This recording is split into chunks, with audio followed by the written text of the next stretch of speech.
Okay, so I am kind of irritated with myself because I was so excited about being joined in by Jessica that I pushed the wrong button. So I am kind of irritated with myself because I pushed the wrong button. It was and I don't know that you guys are going to follow me over to this other um or what happened. But and I even in that lost looks like I lost Stephanie. I guess yeah, I'm kind of miffed about what happened. Um anyway, I gotta finish this up so that I can yeah, so that I can finish up my idea. Huh. And come to think of it, what was my idea? Where was I? Um, my deepest apologies to you guys because that just really threw me off. I will have to give Jessica the new, it's actually the same. It's the very same link that we have used before. And so what happened is that my screen started to her thing came up in my screen to say that she was trying to enter the meeting, but she was inviting me to enter into another meeting, which is what it looked like, an invitation into another meeting. And so I should have declined that and then sent her the invitation. And instead what I did is thought I was thinking that I was asking her to join. And so okay, so that's Stephanie just sending me a text. And yeah. She says uh, yes, yes, yes. So thank you, thank you, thank you, thank you. So listen, let me just finish this up and go on, because I do have to be off of here at 8:30. So I'm just going to take a couple of more minutes. So reading from Carolyn Michigan, she says, gradually we learn to manage our minds, our thoughts, and our spirits. Every choice we make, motivated either by fear or faith, directs our spirit.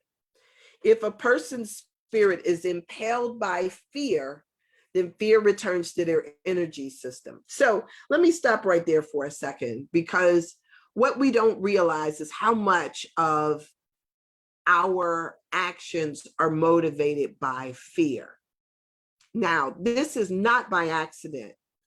We are taught fear, right? We are taught fear every moment of our lives, right?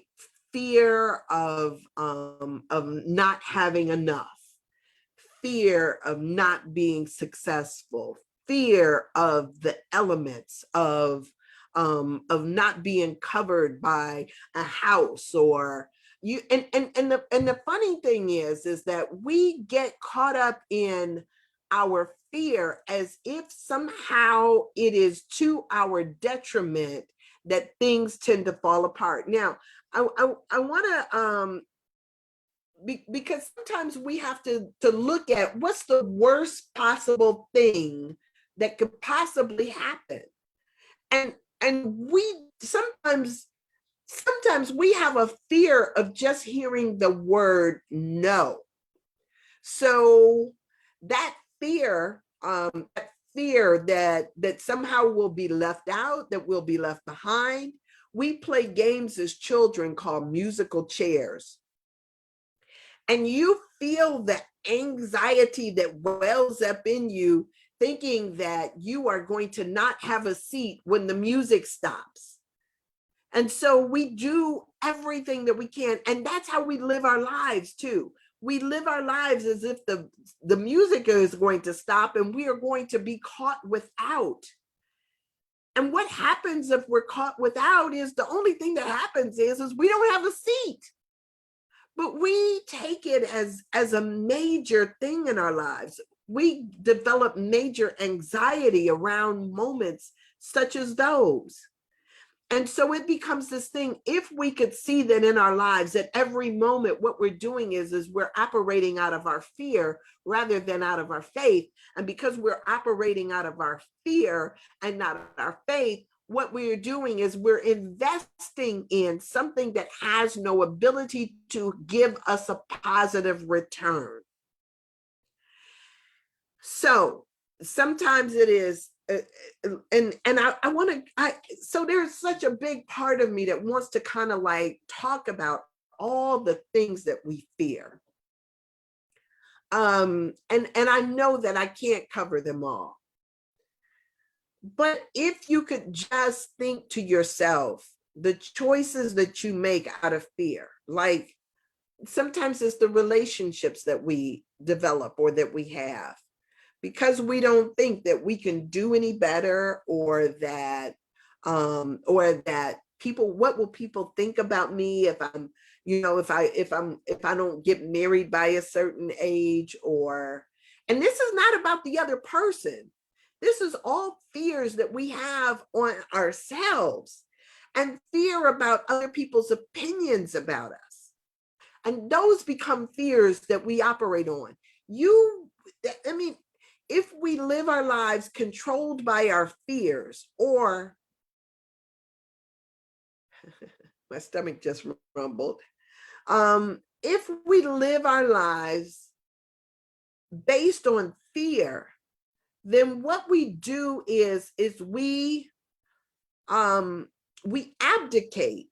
abdicate our own authority within our lives. And so it behooves us to move beyond our fear, even our resistance. I'm gonna tell y'all, sometimes when I do the thing that I am resistant towards doing, it is in those moments that I find the biggest blessings. Because fear is just something that just is like this black hole that once we start to get into it, we don't get out of it. But now here's the thing, because let me see if I can move on a little bit here.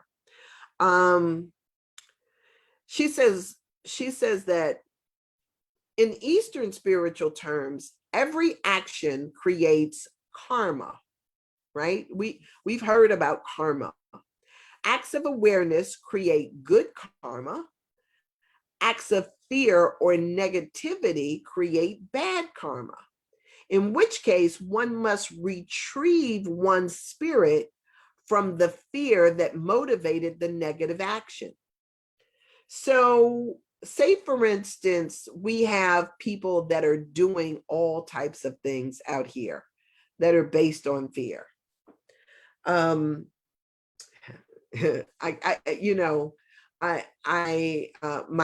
cousin was killed. I can't imagine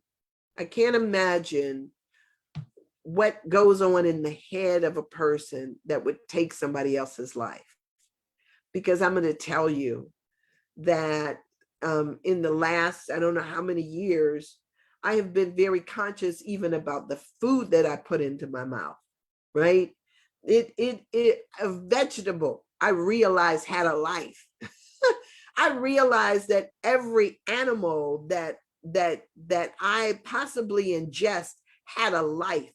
I am recognizing the presence of life everywhere I am, and knowing that each life is sacred. I'm gonna pray over it. So now I don't eat things that are I